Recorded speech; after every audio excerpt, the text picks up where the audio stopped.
What's going on, guys? Thanks for tuning in to another episode of the Red and Gold Standard podcast. My name is Zach Hernandez. Thrilled to be back with you guys. As always, I'm joined by my guys, Matt Llewellyn and Mike Andrews of Nothing But Niners. We're going to be recapping not only the 49ers Cardinals whooping, but the season as a whole and see where it went wrong, see the few things that went right. But before we get into all of that, if you guys are tuning in on X, make sure you like and repost the post. If you're watching on YouTube, make sure you like and subscribe, and make sure you do that to both channels, Nothing But Niners and 49ers Hive. Really appreciate you guys' support, and hop in the chat. We want to hear what you guys think about the nightmare season that is finally over. Now that I got that out of the way, Matt, how you doing tonight?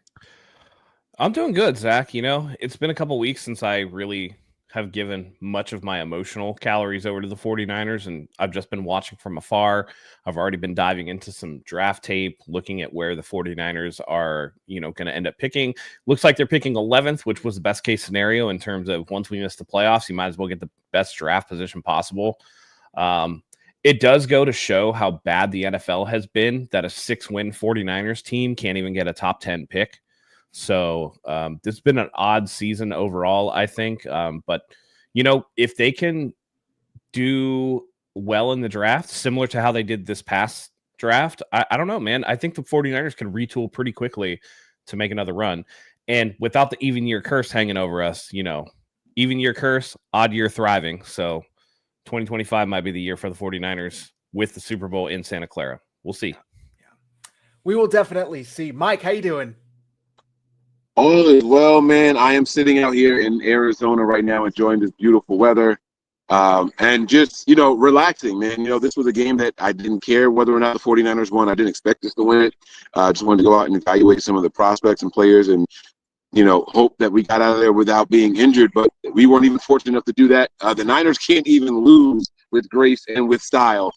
We still have to be embarrassed in the games that, this was preseason game 4 here, basically, and it still did not go in our favor. But the season's over, thank God. We've seen a lot of backup players and all. We've got a lot to evaluate and go over, and we'll just see where we go from here. So I'm excited. Yeah, the final game of the year, obviously we all knew Purdy wasn't going to be playing going into this week. He had the elbow injury at the end of the Monday Night Football last week. But it's like you're still hoping for, like, I don't know, maybe like a 20-17 loss, like something where it's like close, but obviously isn't going to impact draft status, but you still want them to fight. They got their butts whooped. I mean, they came out here, gave up 47 points. This game was 26-24 at one point. I turn around, I'm driving, getting groceries. I come home and I'm like, whoa, what the hell happened? Now they're down, 40-24 or something like that. It was quick. It really was quick. And it is unfortunate to see them go from first to worst in the division. They were 5-1 last year, with the one loss being the Week 18 game where they rested all their starters, and Carson Wentz led the Rams to a victory over the Sam Darnold-led 49ers, which didn't matter at all, whereas this year, boy, did those division losses start coming in quick. I mean, think back to Week 3, right? The 49ers beat the Jets to start the year, lose in Minnesota, and then they go to LA in Week 3. They are whooping them. Jauan Jennings is having his breakout game. And then somehow the Rams get the ball at the end, and after like 5 Tutu Atwell 50-yard touchdown passes later, they kick a field goal as time expires and win the game. If you guys remember, the Rams were 0-2 at that point, if I remember correctly. They could have easily have buried them and been 0-3. Instead, they went to 1-2, where the 49ers were also 1-2. I think that right there was like, all right, this isn't going the way we thought it was going to go. Maybe I got ahead of myself. Was there anything about this game you guys wanted to talk to? In my mind, I already chucked it in the trash, but maybe is there anything you guys want to talk about before we start going into the season, Matt? I'm looking forward to seeing year 2 of Ricky Pearsall. I think he has a lot of potential, and I don't think that he was showcased. 1, he was shot in the early season. 2, Shanahan's disdain for rookies, I guess, kind of came out a little bit, and there was a lull of like 4 or 5 games where he just wasn't even targeted. Right. And I kept saying, I'm watching the tape. He's getting open. They're just not looking his way. And I think that once the whole rookie stigma is off him, for whatever reason that Kyle feels the way that he does, with a full offseason, a full training camp, I do think that you're going to see the 49ers actually game plan to get Ricky Pearsall the ball, because the man does get open. So if you want to look for the open guy, somebody's going to have to fill in right off rip. I doubt that Brandon Ayuk's going to be ready to go when the season starts. He's probably going to start on the PUP list. You probably won't see him for the first 6 games next year. They need somebody who can step in and step up. And I think Ricky Pearsall is that guy. So I think a year 2 surge out of him is something I'm looking forward to. Yeah. Last week was it Kansas City where he had his first big game where he was having, Cowboys, sorry. Versus the Cowboys, Ricky Pearsall kind of had his first big game. And then, like you said, Matt, nothing happened for like 4 or 5 weeks. And I'm begging for the 49ers to get him involved and just get him some targets, manufacture some plays, like Brandon Ayuk's gone. Debo isn't anything. He finished the year 25 receptions, 331 yards, 2 touchdowns. But really it was like the last 5 games. He had 14 receptions on 21 targets, 199 yards, and a touchdown that he had today. I think this counts today. Yeah, today. But I was really impressed with him. I think the kid can really ball out. He had 8 receptions on 10 targets on Monday night for 141 yards and a touchdown, including that one 40-yard pass that probably should have led him into the end zone, but it got underthrown a bit, so he had to wait for it. I'm really excited with him. I'm excited with Cowing as well. He hasn't been able to showcase as much, but I do think there's some potential there. It's kind of a gadget guy, speedster type guy. There's a lot of talk in the chat about Sorensen. We'll get into that. I promise you guys we'll get into that. It's going to be a long 7 months, so we got plenty of time to get into that if it hasn't happened soon. Mike, maybe what was your first inkling that this season wasn't going to go in the positive direction? Yeah, it happened pretty early. I was pretty negative on the win against the Jets. And it was mainly because, I wasn't going to be results based. I'm looking at the process, and we were poor tackling was happening all over that. We were fortunate to get a couple of turnovers, so it was like kind of mask the bad tackling, right? But the next 2 games, like once you saw that trend continue, and you saw the offense just not seem to be in rhythm. While I was proud of, in the first game, you were very happy for Mason. You also saw that like very early, like just something wasn't right. The kid comes to the podium and damn near in tears. And while I made a big deal of it, everyone's like, yeah, you're looking into it way too much, Mike. You're making more out of it than what you need to. The fact of the matter is this team just showed that they weren't fucking with each other early on. It was just like, this is a business. It wasn't fun. It wasn't like a fellowship. It was just like, this is the job, and go out there and do the job and like just shut up. And it was like, that's not how you play good football, right? Like the good teams have fun while doing it. You think back to any Niners team that was just dominant out there, right? Like you remember George Kittle laughing and having a lot of fun. You see the DBs like laughing and joking and having fun with each other and things like that on the sideline, even the wide receivers, right? Like you didn't see any of that even when we were doing good. Like you have a very, very good victory in week 1. And while it left a lot to be, questioned and a lot to be desired, even the positives, like they seem to get dampered out. Like it was just something off from the very, very beginning of the season, and we never really recovered from it. We knew in the very early stages of before the season started. I told you guys in preseason that special teams were going to cost us at least 2 games. We got that out of the way in the first 3 weeks, right? Like it was nothing like even left to the imagination. It was like, yeah, no, that's true, and here you go. Let's go ahead and like see it and watch it happen more. And we just never improved on the things that were always weaknesses throughout the duration of the season. So it was pretty early for me where I was just like, yeah, like I don't even want this team to make the postseason. We're going to get embarrassed by good teams in the postseason. So let's just not even, let's not even make it there. Not that I didn't want us to try to improve. I felt like if we could make some corrections and all, then maybe it was a possibility. But we never even showed signs of those corrections being made. Yeah. I want to address this real quick. Great point, Mike, by the way, because I do remember sitting here arguing with you about Jordan Mason and the kind of sketchiness regarding his press conference. But the chat wants to talk. They had this point about Jauan Jennings today, right? He ended up finishing 25 yards shy of his first 1,000-yard receiving season. And he was clearly going to get it. I mean, I think he had 8 targets midway through the second quarter. And it was clear to me, at least, maybe I'm being a little cynical, that the Cardinals were very aware of this and were trying to get under his skin, right? And maybe there's some blame on JJ for blocking as hard as he did, right? But everything, in my opinion, he did was through the rules, completely fine. And that tends to get under defenders' skin. That makes them a little triggered, a little pissed off. And what they did was retaliate against a legal block, right? Because they didn't like getting blocked like that. And they kind of, started throwing hands and whatnot. To me, this is where the NFL has to step in and say, we're not going to penalize both of you guys. We're going to penalize the guy who started this after the play, right? That's what should have happened in my opinion. That happened. And then they finally separate everybody. They go to the next play. Josh Dobbs does a run, I think, if I remember correctly.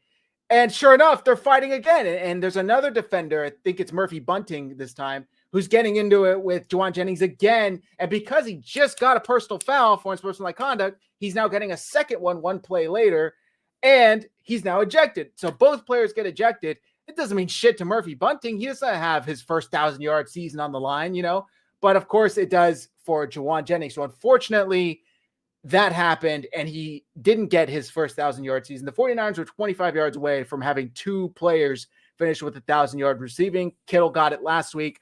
Jennings should have gotten it this week, but it ended up not happening like that. So that's just kind of my gripe with the referees. It's almost like, the player that retaliates to the person gets flagged, right? It's kind of like that in this situation where what is Jennings supposed to do? I would love for the ref to sit down and tell me, I understand you just got punched after the play, but I want to see you just basically sit there and take it. It's like, come on, of course he's going to stand up and fight back. What's he supposed to do? He's got 4 or 5 guys ganging up around him. He should sit there and take it, but that's a microcosm of the 49ers season. They've lacked discipline the entire season. Yeah. All he has to do is throw his arms out to the side. Look, I'm not doing nothing. Yep. It's okay to be the pest, but the minute that he starts shoving back is the minute that he is going to get baited and get thrown out of the game. Like they just did it the play before. Yeah. You already know you got the penalty. So what are you doing, man? Like that it's the exact thing that has troubled the 49ers the entire season, whether it be penalties, whether it be people lining up incorrectly, whether it be wide receivers running the wrong route. This team has not been in it the entire season. And like Mike said, there's been no fun. The vibes have been off, right? The BA stuff dragged on way too long. You're coming into the season. You got somebody that, was brought in, was like the third guy they wanted to bring in at a linebacker position to try to replace Dre in Campbell. And, the vibe in the locker room was just off the entire time. You got Pearsall getting shot. You got 2 players losing children. Like this season was snake bit from the start. And this is just more into it. So you can blame the refs. You can blame whoever you want. At the end of the day, you got to know the situation, and the lack of discipline is part of it. You know what I mean? So it sucks that he doesn't get 1,000, but at the very least, after the game, when he was interviewed in the locker room, even though he disagreed with the ejection, he has the right mindset of being like, well, I'll just get 1,000 next year. So, and that's all. That's season's done. Like you can't do anything about it now. Now it's time to, take a breath, take a step back, retool the roster, and go forward for next year. So. And for the record, GSU for life won. Yeah, it's the ref's fault that Jennings can't control his behavior with 1,000 yards on the line. I said he's got some culpability in this as well, but I just don't think maybe he should have been ejected for it. Maybe that second penalty shouldn't have come into play. I don't know. I think that it was clear. That's the rule, though. Yeah, it was clear they were trying to get under his skin, and he should have just let it go, right?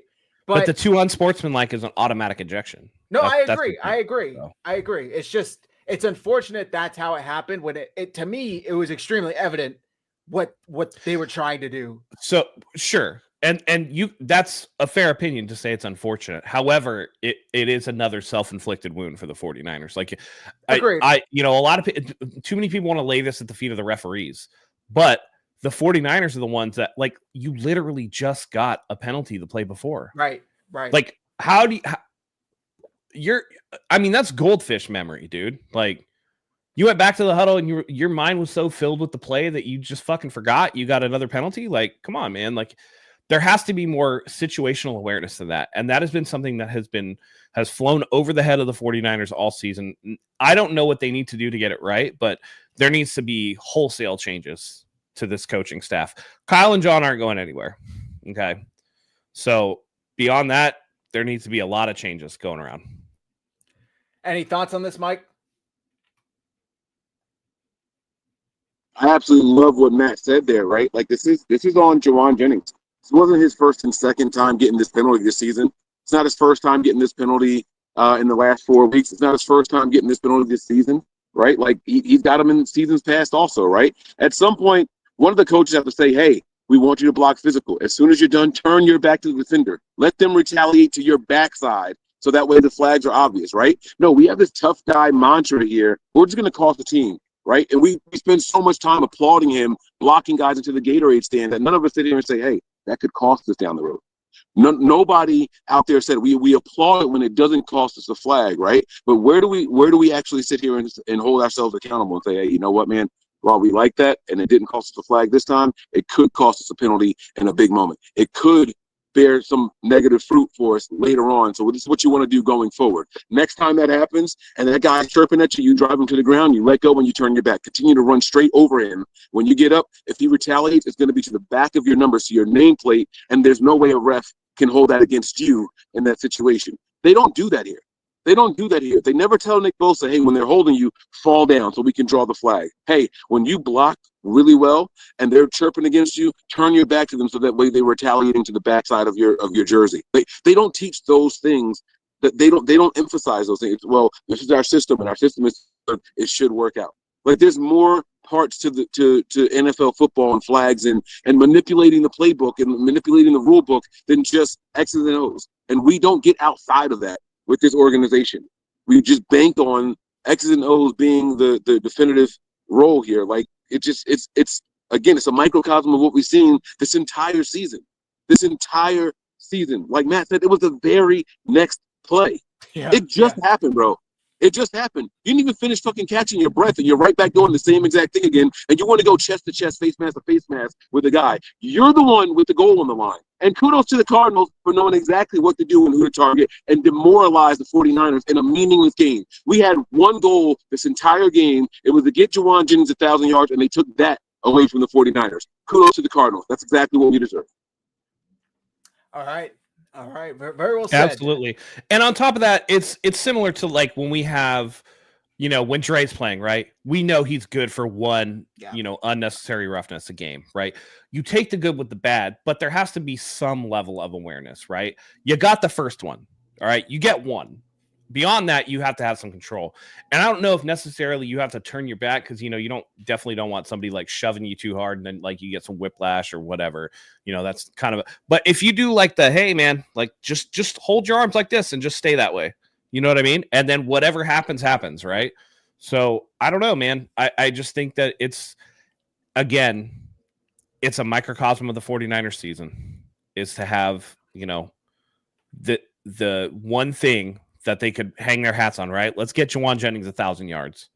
Yeah. And it's just taken away from them by themselves. Yeah. And falling into the trap that the opponent sets for them, which has happened over and over again. So definitely needs to be some wholesale changes. And I think it needs to start with the defensive coordinator. Like Sorensen's got to go. Staley's got to go.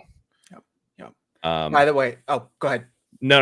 I know we were talking to the show. Mike, you said that Bosa kind of endorsed Sorensen. Did you see the quote, though? He said, I think he's a good coach, but it's not my decision.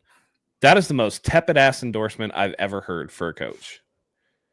That's me. When asked if he thinks Nick Sorensen was the right person to be defensive coordinator, he said, I think he's a good coach, but it's not my decision. But when was that quote from? Today. Right after the game. Okay, so that's not the quote I was talking about.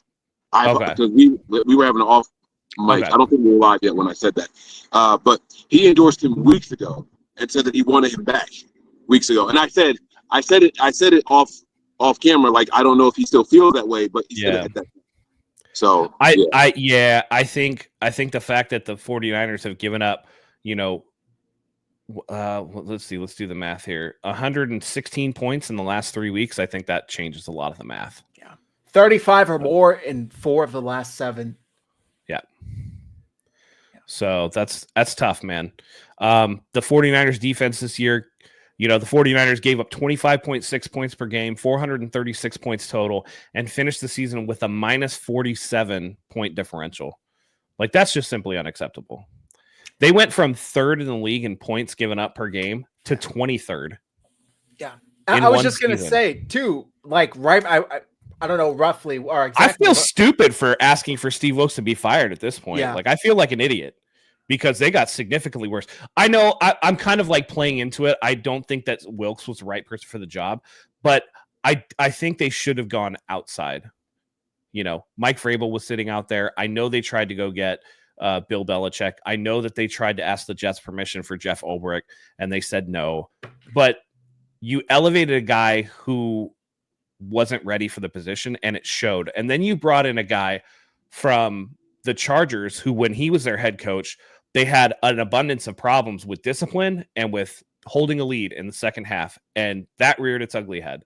So they need to really scrap that side of the ball because it's completely unacceptable.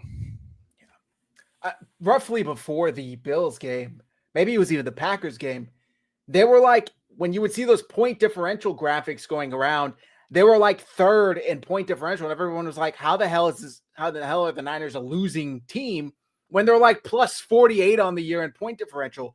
Because they would, they were blowing out teams the first couple weeks, or not blowing out, but they were winning, and then they would like lose by like 1 or 2 points. Those like heartbreaking losses.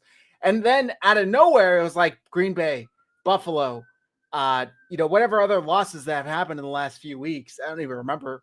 The Dolphins, the Lions this week. That point differential just took off. So, I'm not surprised to hear that. It is extremely unfortunate.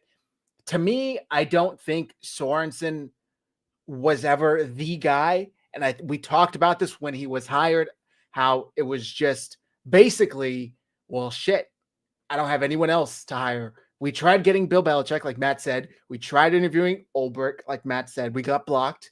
There was even rumors that they were like trying to trade for Schwartz, right? Or whatever, or try and take him. Or no, sorry, it was Spagnuolo before he re-signed in Kansas City.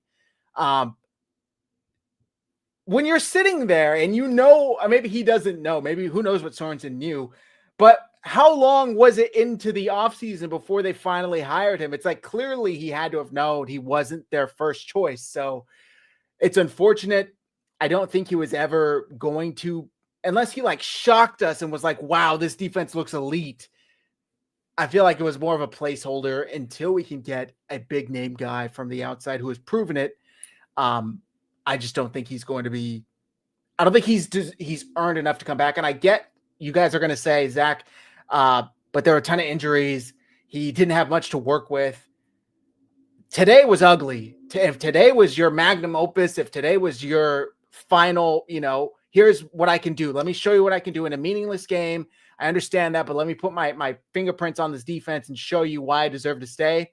They gave up 47 points. This game was 26-24 at one point, and they gave up like 3 unanswered touchdowns. Go ahead, Mike. I just want to say that the offense had a couple of turnovers that led to points like immediately. While points aren't indicative of what the defense did, the defense was still very, very bad. Like, I don't recall many punt returns for the 49ers in this game, so I'm not like nullifying them of that. But the points, I don't think are a direct indication of how bad the defense was. Good point. And that is a fair point because there were a couple, I can think of one, Josh Dobbs fumble that was scooped and scored, and then they ruled him down. But then the next play they scored anyway. So it's like there weren't that many, or I should say, like the points doesn't tell the whole story. But either way, I think overall it paints a picture that's not pretty. So same with Brian Schneider. Here's where I would say we have somebody who is an elite talent that they paid this year in Diamador Lenore, who has seemingly gotten better every year that he's been in the league. From last year to this year, besides Diamador Lenore, can you name somebody on that defense that got better? I can't. Every single person got worse. Warner got worse. Bosa was worse. Hufanga was worse. Ward was worse. Jair Brown, I mean, talk about a player that had a promising rookie year that got completely exposed this year, who looks like a terrible player. Like borderline, who knows if he even makes the roster next year. Apparently, he forgot how to take angles and tackle because he looked absolutely out of his depth this season. I think that's the story of the defense. Who got better with Sorensen in charge? Like Lenore, he kind of works in an island, right? Like you go out, you do your assignment, you run your zone. It's not hard to do that assignment, right? Like as a corner, you kind of have it. It's like running back, right? Like your job is pretty easy, or like a wide receiver. You're running your route, dude. Like your route is your route.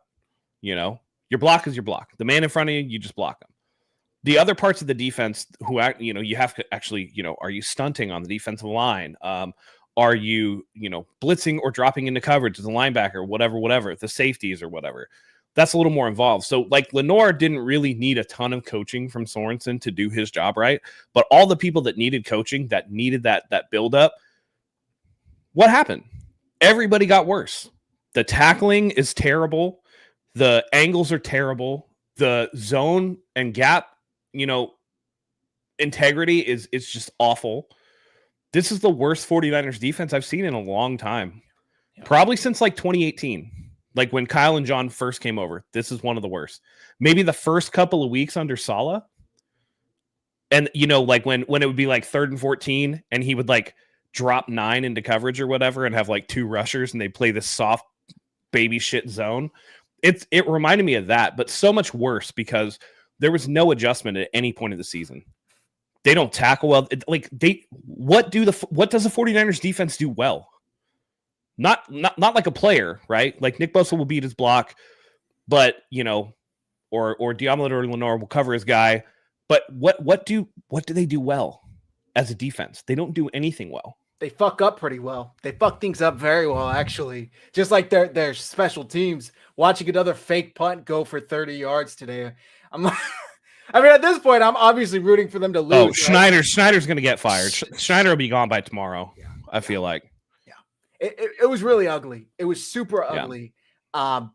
But the defense, let's take us back to September, right? September, like the first half of October. Do you guys remember what like the theme was? The theme was choking away leads. The theme was we cannot fucking close a game to save our lives. Think of week 3, right? Versus the Rams. They whooped the Patriots, but then, week 5, I think, versus the Cowboys. Cowboys almost come back. The Cardinals do come back. The Seahawks almost come back. Like it was constant where the 49ers would build a lead and both simultaneously, it was a true team effort to fuck it up. The offense couldn't put 3 more points on the board in the last 15 minutes of the game, and the defense couldn't stop anything. So it was just a complete monumental effort from both sides of the ball to piss away this season.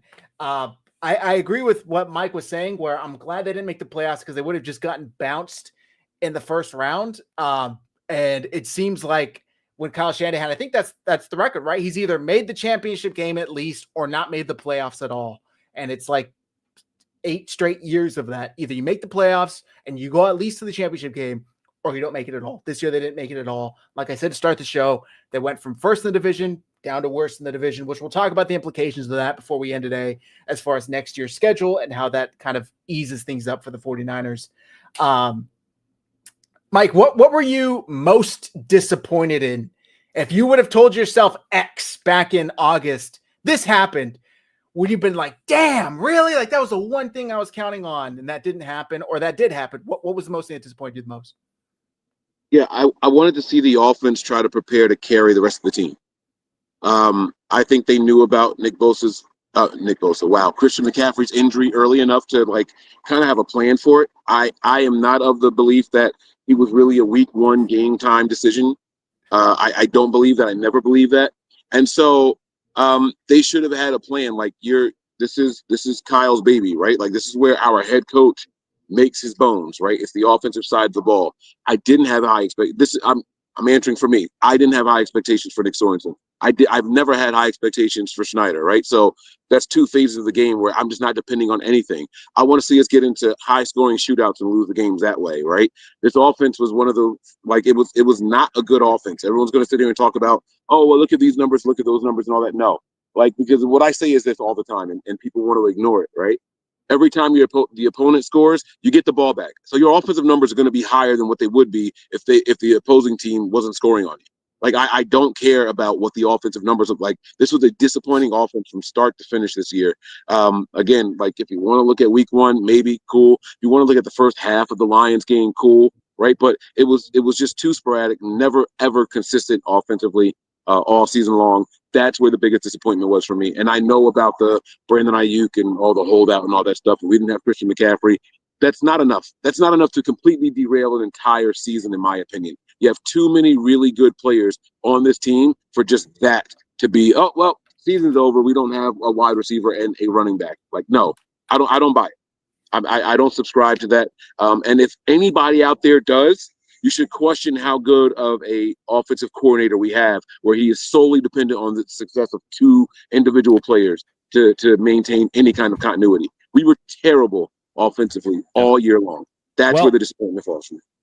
Yeah, I agree with you. And I guess we'll figure it out, right? Because just last year, Kyle Shanahan was quoted as saying, when asked about offensive line, that, I like guys that score touchdowns. Yeah. And this was a season where the offensive line was terrible. Was the reason you didn't score touchdowns. And was the reason that people got blown up, man. The running lane collapsing on Isaac Guerrero today is the reason why he hurt his knee, which Kyle came out and said it looks like an MCL sprain. So no ACL for him. He'll be back next year. But it's those type of deals, right? It's the reason why, Brock Purdy keeps getting hurt, whether it's his shoulder, whether it's the nerve in his elbow. Brock Purdy is not Josh Allen, Cam Newton, large-bodied quarterback that can just take all these hits. And this season will be very telling. It was one thing, Kyle does a lot of the deflecting blame and, over-reliance on the truisms and things like that. And I thought when Grant asked him about, do you reevaluate your season? I thought that was Grant just goading him. But it actually did get Kyle to say, hey, I'm the head coach. I'm responsible for everything, which is what he said. So there's at least a little accountability there. We've seen before where Kyle has had his mind changed by getting smacked in the face. I mean, they traded all those picks to go get Trey Lance, a dual threat guy, because Josh Allen absolutely annihilated them on Monday Night Football the season prior. So he can learn. It takes a lot for him to learn. He is very stubborn. I would be very interested to see where they go with the offensive line, because that is one area where he's definitely going to have to address if he wants this to go forward. Because again, like Mike said, the offense shouldn't have been put into that level of disarray from the loss of Christian McCaffrey and Brandon Ayuk. And I know those players are really good players, but this is a guy that was able to drag the absolutely atrocious quarterback play of Jimmy Garoppolo to a Super Bowl. Yeah. So if he can do that, then why wouldn't he be able to? What's the difference between those teams? The offensive line was better. And it doesn't have to be a top 5 unit, but it also can't be a bottom 10 unit. Colt McKivit's terrible. Jake Brendel, terrible. Both of those guys got to go. Banks, if you don't think you can, rehab him, or if you can't figure out what's wrong with him, let him go too. You look like you got a budding star in Dominic Pooney, and you might be able to drag another year out of Trent Williams, although he's clearly in decline. They need to go O-line in the draft, probably tackle, I would say, and then, try to get actual valuable veterans in the free agent market, but you cannot go another season without addressing this offensive line in a very meaningful way. Yeah. That quote was wild. And I think it was, I don't know, to be it read like Kyle trying to be the cool guy. Well, I don't need offensive linemen because I like players that score touchdowns. Do you remember Zach, you might be a little young and you're not really a baseball fan, but a lot of people out there remember 1998. It was Mark McGwire versus Sammy Sosa. And the whole big thing, right, during the home run chase is chicks dig the long ball. And that's kind of like the quote from Kyle. It's just they don't score touchdowns. Nobody cares about them. Yeah. We need touchdowns. It's idiotic to say the least when so much of your offense is reliant on a strong running game, right? Like so much of think of Shanahan. The first thing you think of is a Shanahan running scheme. Running backs just get in here and thrive no matter who it is. No disrespect to the running backs, but it's like you've seen historically, whether it's Mike or Kyle, what running backs come in here and have success.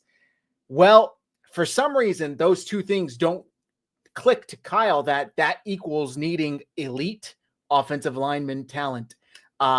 I think to me, if you would ask me in August, my top disappointment, this is going to sound kind of Jake Moody. Like, what the fuck? What the fuck, man? Like, how bad could that have gone? It got to the point where it was like anything over 50 was like, okay, it makes sense. This dude is questionable on extra points. This dude is questionable every single time he goes back up there. And I saw somebody, I saved the post, but I accidentally refreshed and it went away. Made the point of the long snapper was changed once what's our punter, I forget his name, got hurt. Wishnowski, right? I think he used to hold the place, whatever it's called, the holder for the kicks, placeholder. That changed once Wishnowski got hurt. And from there, I think Moody's kicks percentages started going down as well. Maybe there's something to do with that, but in my opinion, this dude has severe, like, he's in his own head. He's got the yips. He's in his head, whatever it is you want to call it. And I really don't know if it's salvageable. Like, he had an extremely promising rookie season. That clearly there were some lumps, don't get me wrong, but there was enough there to be like, oh, okay, like, I get it. The talent's there. He's got enough of a leg. He's kicked in high pressure situations in college. He's kicked in cold weather. He kicked in the Super Bowl. He set a record, and then unfortunately Bucker broke the record like 8 minutes later. But it was just horrific to see his decline this year. And I really don't think there's a reasonable path to bring him back. I think they have to let him go. I mean, do you guys see a viable path to where a reasonable path Absolutely where he comes not. back? No, right? No. And even though he was a 3rd round pick, he's not really expensive. Yeah. So, yeah. I think that blaming Moody's struggles on the long snapper or the holder or whatever is just people not having enough to do with the 49ers not really being in it. Since I think week 3 or whatever it was, since he came back from the ankle or whatever, he's 6 for 16 on kicks over 40 yards.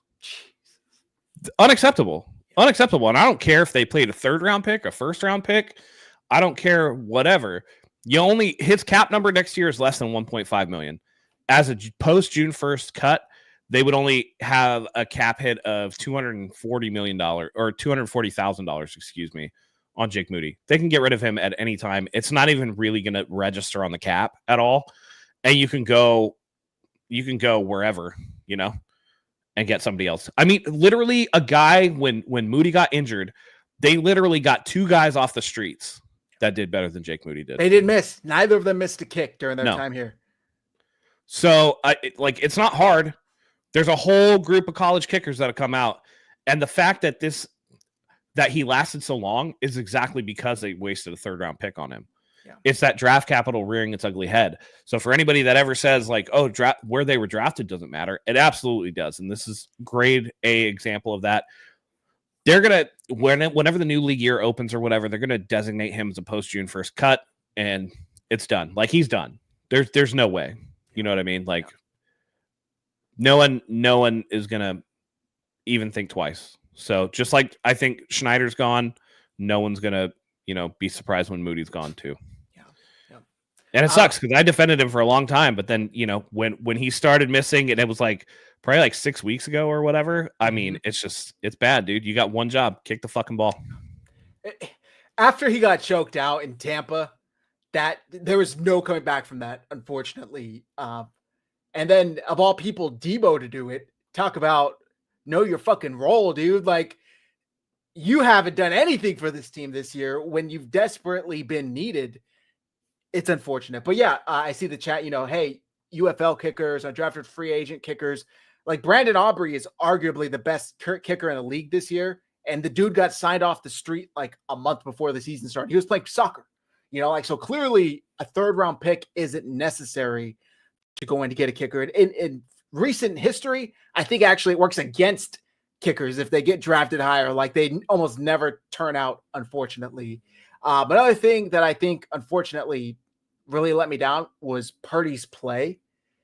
The first half of the season, right? The kid looked like he was balling out. He looked like he was ready to have the conversation for a top record-setting contract. And us in our group chat, we were like, pay him. This dude is playing as well as a quarterback can play. Yes, they may not be winning these games, but it wasn't really his fault at the time earlier in the year. But unfortunately, it declined. And ever since did he get injured? I'm trying to think if there was an injury in the midseason. I don't think there was, right? He for Purdy? Yeah. He missed a game with the shoulder that Brandon Allen started. Okay, that's right. Yeah, versus Green Bay. But even prior to that, his play had kind of started to come down. His deep ball, I think, is what declined, in my opinion, the most to me. Because last year, the first couple of games, the deep ball, there are conversations being had. It's not there. Why is Purdy so inaccurate? And then he kind of fine-tuned it, and the deep ball was much better to end the season and into the playoffs. This year, it kind of was like the opposite, and unfortunately, he didn't really recover from that to end the season. Obviously, he didn't play today. He had the elbow injury again. And now the Niners are kind of left in a weird spot. Obviously, they're liking it because they're like, hey, we got way more to negotiate on because you didn't play well to end the year. But we'll see what that lands him. What else did you guys want to talk about? Anything from today? Anything from the season? Anything looking forward? Maybe any hot takes that we had in August that you remember that didn't come true? I mean, listen, I think people need to get out of their feelings and get with the program. There's a lot going around. Everybody's mad about everything. Couple things. Kyle not getting fired. Get over it. Purdy getting paid. Get over it. Like, that's just what's going to happen, right? It's not Purdy's responsibility to manage the 49ers cap. It's not Purdy's responsibility to take less for the team. It's not, Kyle's responsibility to, manage his own, employment status when that clearly comes from Jed York, who has come out and said they're going nowhere. And it has to be a retool year. So that's what it is. And once everybody gets past that, then you can move on to looking forward to what does need to happen and what are realistic things to happen for this, right? New special teams coach. Maybe look into the strength and conditioning because the 49ers missed a ton of games due to injury this year. Look at the fact that you need to really look at replacing some of these aging vets. You need an offensive tackle, whether that's a right tackle or a left tackle. You need a tackle very badly. Work on the players that you see that have, talent and the ability to move forward, and then cut the loss on the people that aren't. Jake Moody, Jair Brown, whoever needs to go. And beyond that, like, it's going to be a busy offseason for the 49ers. It's going to be a very busy offseason. So I don't know, man. It's a big one. It's a big offseason because there's so much that they need to do and they need to get right. But they have a huge opportunity in front of them. And it kind of reminds me, obviously not to that level, when Jimmy Garoppolo tore his ACL. They were coming off a Super Bowl loss, and that netted them Nick Bosa. They were able to get the 2nd overall pick. Obviously, they're the 11th overall pick. But getting Nick Bosa, like, bam, they were right back in it. 2020, or 2021, they were all the way to the NFC Championship game. They have a chance to do that this year or next year, I should say, because of this year. They have the 11th overall pick. They have a chance to get significantly younger. They were the oldest team, average age combined, this year. They have a chance to really bring that age down. And I'm excited to see, just please, that first pick trenches. Whatever side they want to do, it's desperately needed. Mike, I think I cut you off. Was there anything you wanted to say or anything? No? Okay. No, you guys didn't cut me off at all. I was thinking about what you guys were talking about with Moody and the line and things like that. And I agree with everything you guys are saying. Like, there's just so much to do. It's almost like, let's just go BPA. You know what I mean? And even with the Brock Purdy talks, like he's gonna get the deal. There's nothing you can do about it. Like even there's a part of me that wouldn't be mad if they brought someone in to compete with Brock. Like not saying that you're gonna get anyone that's gonna take his job from him, right? Like Brock is a good quarterback, right? But we need someone that's gonna be consistent for the 49ers. We've seen this fall off after the third year, time and time again. And I am personally deathly afraid of that again. I'm afraid of that happening. I'm afraid of this third year curse for every quarterback this year, that they just fall off this cliff and then we're starting the process all over again.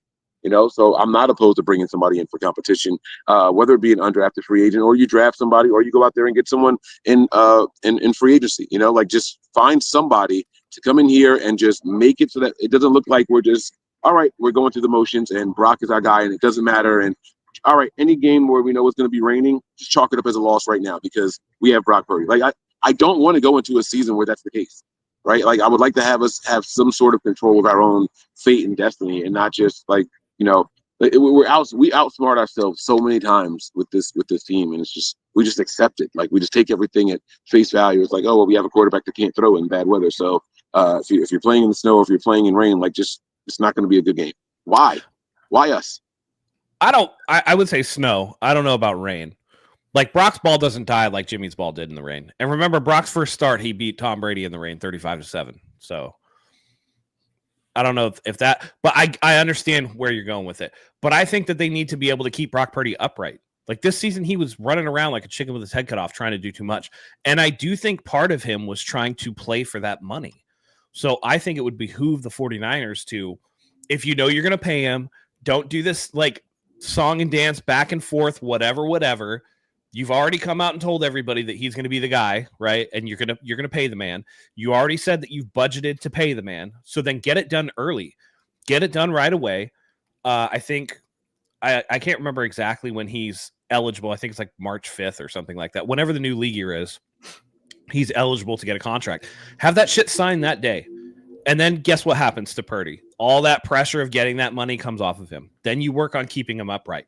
You got the weapons. If Brandon Ayuk comes back even at like 80% of himself, that's going to be good enough because you have Pearsall there. You got Jennings. You have the corpse of Deebo Samuel. You have George Kittle, who's still going to be out there. You're going to have a well-rested CMC who has even more time, away from the stem cell injections into his Achilles, which, again, like I said, can take up to a year to fully remodel that. Like it's not a done process, right? He had the PCL injury, but he gets to come back without 400 touches on his body or whatever the case may be, right? Like, so he's going to be relatively rested. If you can get another year out of Trent Williams, you got year 2 Dominic Pooney, you have Jacob Cowing that maybe you can work into a deep ball situation to pressure the defense into actually thinking about somebody going over the top. And with all those things in place, maybe Brock Purdy takes a step up. I would like to see Kyle, though, bring in somebody whose offensive opinion he respects a little more than Clay Kubiak, because he obviously don't give a shit about Clay Kubiak. And I don't know what happened this season, but whatever they were doing didn't work. And I'm sure that some of that offensive regression was from the fact that the offensive line was so bad that Kyle didn't feel comfortable doing play action with Brock the way that they used to, which is where like this offense eats off of play action. They didn't really run it because if I'm Kyle Shanahan looking at that line, I'm like, I don't want Brock turning his back to the line of scrimmage. He's going to get killed. Yep. So there's a lot of things to work on, but I don't think it's so far away that it's not reasonable to assume that they'll get there. I mean, even with a down year as they had, the 49ers were still top half in the league in points per game. So they're there. They just have to make some adjustments, and starting in the trenches is a great place to do that. Yeah. And by the way, it wasn't, a Nostradamus take, but man, I got to shout you out because for the past year and a half, 2 years, you've been here shouting from rooftops, get McKivitz off this fucking team. Like, replace McKivitz, please. He's going to get somebody seriously hurt. Not only did the 49ers roll back McKivitz out there, they added in his buddy. Who's I can't even remember the center. Jake Brendel, the Watcher. Yeah. The Watcher. Go look at my guy John Chapman's X thread for all of the plays that Jake Brendel just watches. This dude's got those. He's a sick fuck. He's those dudes that just watches. He's into that shit. I don't know, man, but he just watches, and it's so infuriating when your quarterback's running for his life and you're just watching. Yeah. You got your hands in your pockets. Did you see when McKivshits went out today and the backup came in? Yeah. And the backup got beat on the first play. But even when he was beat, he hustled to try to re-engage. And I'm like, McKivitz and Brendel don't do that shit. No. Once they're beat, they're like, whoop, look out. They throw that. My high school coach used to say it all the time. When somebody missed a block, he'd be like, hey, you threw the quarterback a lookout block. You just turned around, looked at him and said, look out. That's it. And that's what they do. And so, yeah, they definitely, McKivitz is terrible. And again, it's like anything. It's like shoes. It's like clothes. It's like whatever. You get what you pay for. If you're going to pay bottom dollar for a right tackle, expect bottom dollar production. Expect bottom dollar results. And at this point, man, when you make me think about paying Slim Mike and keeping his ass around, like, damn, man, you suck. Because I always was trying to give that dude a sandwich. Yep. But guess what? Mike McGlinchey's going to the playoffs. And keep in mind something very strange, right? That season, Mike McGlinchey's final season, the Niners said, they admitted, we were talking about possibly trading him. That means that they like McKivitz enough to just run him out there, even in that season. Like, what? I thought there had to be someone else that we just didn't know about. I think I said it on these shows. I was like, there's got to be someone. Like, if they were willing to move on from McGlinchey, I trust that there's somebody in-house. There's no way it's McKivitz. Like, it's got to be someone else. And they run right back out next year with McKivitz, and I was like, holy shit, it was really McKivitz the whole time. Like, they don't care about the offensive line at all. They don't. And I get it. People like, oh man, Mike sticks up for Forrester way too much. And I'm like, no, I still don't. That's why I don't feel like I'm sticking up for him too much. Like, look at what they're forcing him to work with. Now, today, I would have liked to see him evaluate some other guys. I would like to have seen someone else out there at center. Who gives a shit? This was the most meaningless game in the entire world, right? Like, let's go out there and see who could have played other than McKivitz, other than Brendel. Like, let's get some of these other guys out there just to see what they can do. I don't give a shit how bad they look. Like, we have nothing to win and nothing to lose. So let's just go out there and do it. But they didn't even take the opportunity to evaluate the rest of the roster properly. So it's like they're just going through the motions. This team goes on autopilot. It's you want to know what autopilot is? There was a play on second down in this game, and the Niners had a major setback, and it went to like third and 12 or third and 14 or something like that. And I was like, oh, here comes a draw play. And what they do? Run the ball right up the middle. Like, this is what Kyle Shanahan does. Oh, I'm throwing hissy fit. Things didn't go my way on second down. Fuck it. Just run the ball up the middle, and then let's get ready to punt. Like, I've never seen a guy just fold so fucking easily and so consistent. He's done this every year, every time on second down. If it goes to third and long, it's just like, yeah, forget it. Like, let's just run the draw play and get off the field. And that's where I think that he needs somebody that he respects in terms of offensively. Clay Kubiak, he clearly doesn't give a shit about Clay Kubiak's opinion. Because you need the guy that will kind of rein you back in and be like, Kyle, it's cool. Like, you need that LaFleur. You need that, McDaniel who can be like, hey, it's all good, boss. Like, try this shit. You know what I mean? And it seemed like there was a lot more. I just feel like Kyle is bored. Like, he has nobody to bounce a good idea off of. And if he thinks your ideas are shit, he's just going to, like, you know what I mean? Like, and that sucks to say, but I also think they were hamstrung by the complete lack of offensive line play. But Mike, to your point of they should have tried somebody else at center, I do think that if you remember a couple of weeks ago, they did sign Matt Hennessy, who is a veteran center who has had success in the league, but has dealt with some injuries. But they signed him tellingly to a 2-year deal. So they expect him to be here in camp next year and probably compete for one of those interior offensive line, whether it's center, whether it's one of the guard positions. They did sign him to a 2-year deal. I think it's kind of like, hey, let's take a low-cost flyer out on a potentially high ceiling player, and it could blow up in our face, but it's not going to cost us a lot. And if you can get something out of that, they seem to do that. So I'd like to see that. And I'd like to see them hire a defensive coach who, I don't know. I think people think that Kyle is more involved in the defense than he is. I don't know that he's that involved in the defense, but they need to hire a guy who actually has some gravitas and some experience in the NFL, not a guy who primarily got his experience as a special teams coach like Nick Sorensen. So there's a lot to do, but again, it's all things that I think are doable. If you get a defensive coach that comes back in here and is like, no, don't go for this peanut punch shit. Don't go for the big hit. Don't go for the, whatever, wrap up and tackle, because what's going to save us is not missing that tackle on a 3rd and 10 where they convert. Like, you contact them 5 yards from the line to gain and they get out because you're trying to force a turnover. No, the turnover is the fact that they have to punt the ball. That's the turnover. That's how we get the ball back. And you got to get somebody who the players respect, who the players are going to listen to, who the players definitely, it's the thing, right? Robert Saleh had a certain intensity to him. D'Amico Ryans played in the NFL, was a linebacker. He has gravitas. That's where you need somebody like a Jeff Ulbrich. I don't think Saleh will come back because it's hard to go back to where you came from in the beginning, especially after a failure as a head coach. I think that could take some of the gravitas away from Robert Saleh. That's why I think Saleh ended up going and tucking tail to Matt LaFleur in Green Bay rather than come back to the 49ers. I think Ulbrich is going to be gone out of the Jets. I think that's a way that you really have to look. By the way, and we're not going to get into this conversation because we could talk for hours. I see the comments, we just need we need an elite quarterback. That's what we need. We got to get rid of Purdy and get an elite quarterback. That's like that meme where it's like, this plus X equals money. It's like, we got to get rich. So we have Pens. Pens plus X will make me $1 million. That's it. It's that simple.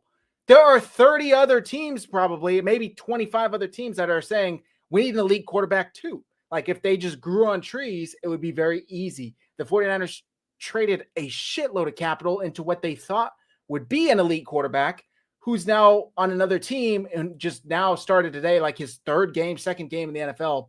It didn't work out. They tried that. It's not as easy as saying, well, let's just go get an elite quarterback. Like if it was that simple, trust me, they'd be all over it. But they have Brock Purdy, who they clearly feel comfortable enough with to win a good amount of games and to compete at a high level as long as everything else is going well. But Zach, you got to understand the people that are saying go get an elite quarterback are the same people that are saying like they should go out and get Sam Darnold to replace Brock Purdy again. Right. Like, what are you talking about? There's 6 years of dog shit tape on Sam Darnold. And you're telling me he goes to a situation with a good play caller in Kevin O'Connell, with Justin Jefferson, one of the top 3 wide receivers in the league. Oh, by the way, Jordan Addison, who's a really good wide receiver. And you have Hawkinson, a tight end. Oh, you got a really good running back, right? Kevin O'Connell on top of that. Oh, by the way, an offensive line. They're not the best offensive line. I mean, they're not the best. They're pretty good. Dude, they're top half in the league. They're not bottom half of the league. So you tell me all those things, and then all of a sudden, did we not learn this lesson with Geno Smith in 2022 when he had 30 touchdowns and like 11 picks? And by the way, the Seahawks are like 500 with him, and he's falling back down to earth. That's who, like, again, everybody wants to look to, I hear, let's bring in Aaron Rodgers. Let's bring in this. To what? Aaron Rodgers is washed. Kirk Cousins is washed. Like, what are you talking about? Brock Purdy's 24 years old. If anything, he's outplayed his draft position by leaps and bounds. And he knows the system already. Again, it's the same thing with the people who say fire Kyle for this guy or this guy or this guy. If you can bring me somebody who you can guarantee would be better, right? If the 49ers say, let's just say 49ers, let's flip Brock Purdy and our first round pick for Joe Burrow. I'd be like, cool, we could do that. Mm-hmm. Agreed. Right? But that's not happening. Clearly it's not happening. So until somebody, this like Mal Wills, Purdy is not the answer. Give me the answer then. Who's the answer right now that you can guarantee would be better? Because if you can't, then what are we talking about? Let me play devil's advocate really quick for just a second. Just one question. Regardless of your answer, I won't say anything after this. If I told you guys that Brock Purdy has hit his ceiling as far as potential and ability in the NFL, are you happy with that going forward? If he's hit his ceiling? Yes, because his ceiling would be last year, would be his ceiling, and you can win a Super Bowl with how he played last year. You just have to build up the team around him, which, by the way, is everybody outside of it's really everybody, right? I mean, just look at last year when Lamar Jackson won the MVP. He had 3,400 yards passing, 24 throwing touchdowns. Now he's got 4,200 yards passing, 40 touchdowns. It turns out when you add a 2,000-yard rusher that defenses have to plan for, that actually makes the quarterback better. Again, football is a team game, and there are limits to what you can expect somebody to do by themselves. And Brock Purdy is not a top 5 guy. He's not. So he's going to need more help. But if you give Brock Purdy a good surrounding cast and you let him play like he played last year, there's no reason why the 49ers couldn't win the Super Bowl. And I really think that they were Dre Greenlaw Achilles tendon away from doing exactly that against the Chiefs, who are now going to go for a three-peat. So, yeah, I'd be okay with that. Yeah. Okay. I didn't want to get off into the Purdy conversation. By the way, GSU for life. And there you have it. Thinking the 49ers can't do better than Kyle. You, sir, have Stockholm syndrome. He didn't say they can't do better than Kyle. He's saying, I said, give me the answer. Who is yes. better? Who is better? A lot of people are going to say Ben Johnson. Do you know that? He's never been an NFL head coach. Yeah. Like if it was like, we're going to trade Kyle Shanahan for Andy Reid, I'd be like, okay, that's better. But if you can't give me anybody better, then what are we talking about? Again, there's a reason why there are old sayings that are old sayings and that they're common cliched sayings. A bird in the hand is worth two in the bush, right? The devil you know versus the devil you don't. That's what it is. If you can't give me the answer, it's the same thing when people talk about any problem and they just talk about the problem, but they never offer a solution. If you're not offering solutions, then what are we talking about? We got a super chat. Oh, go ahead. Mike is awfully quiet tonight. Are you all right, Mike? Oh, yeah. No, I'm absolutely fine, man. I wish I had like fire or vigor or like some sort of level of intensity, but this has been my mood for the last 5 or 6 weeks of the season. Like, guys, I'm not surprised. I'm not even disappointed anymore. I am just ready to see what kind of change. Here's my thing. Like, I think Kyle has earned enough grace to say, all right, fix it now. Right? Like, that's where we are. It's been fucked up. It's fucked up. We've made it clear all season long we didn't like the defensive coordinator. We made it clear all season long we didn't like the special teams. We made it clear that the offensive line's been bad. These are all things we knew before week one started. All things we knew before week one started. We've endured the season. Okay, now Kyle, fix it. That's where it starts for me now. So there's no fire. There's no spark. There's no passion for me anymore. There's no more like I wanted to be an overreaction show, right? But I stopped calling my shows overreaction shows because I can't overreact anymore. Overreacting is like, hey, you're doing too much, right? Like I live in that. I embellish the overreaction shows 90% of the time. There's no expectations to win. There's no expectations for the offensive line to produce. I have been down on Brock Purdy this year. Like, it's just there's no. What am I supposed to say? We're all saying the same things over and over and over. And like I want to have these conversations, but like I just don't have anything to add to the conversation. So I am a little bit more reserved and quiet right now. Yeah. Also, just I see people saying like, what other teams would pay Purdy? I don't really give a shit what other teams would pay him. He's built for this team, and it works for this team.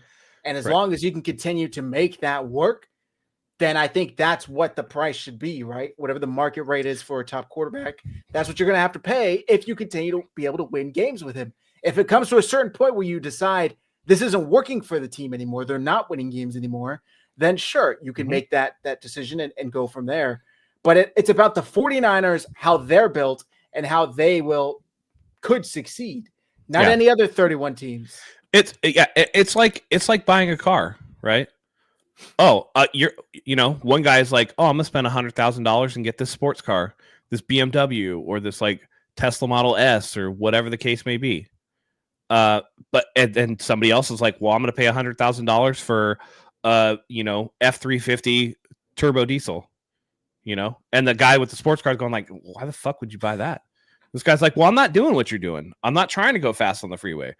I'm trying to haul this horse trailer, or I'm trying to do this and that. Different needs for different teams. And by the way, why would the 49ers worry about what other teams are willing to pay for their guy? Why are the 49ers trying to put themselves in a position where they're trying to speculate on other people's money? They can only do what's best for their team. So it doesn't matter what somebody else would pay for your quarterback. It's about what you would pay for your quarterback. Yeah. By the way, MDS 803, how's that working for the Cowboys? I mean, last season, Dak Prescott had like an MVP caliber season. Don't make me defend the Cowboys. Honestly, numbers-wise, he had more claim to it than Lamar Jackson did. Yes, so I would say it worked out for them pretty well. They got smoked in the playoffs, don't get me wrong, but I don't think the quarterback contract was the problem there. I think he deserved that contract based on the performance he had given to the Cowboys. And again, don't make me defend the Cowboys. Okay. So looking forward, what do you expect? Real quick, Zach, before you do that, we should get to our super chat. Oh, yeah. Thank you. Yeah. This is from Via Liger. Hope that I pronounced that correctly. Just a small tip for the great content for the year, by the way. I appreciate non-tone heads. Thank you very much for your contribution. Thank you very much, yeah. Also, I should have said to start the show, hope you all had a Merry Christmas. Hope you all had a Happy New Year. Obviously, I've been MIA for about a month. Ash and I made like 1 million tamales for Christmas. So we were like super busy. So Mike and Matt, thank you very much for holding down the fort and been able to make the last 3 shows. I was like copying the descriptions from YouTube and I had to go back like 5 shows because each one was like Mike and Matt. I'm like, damn, I missed that many.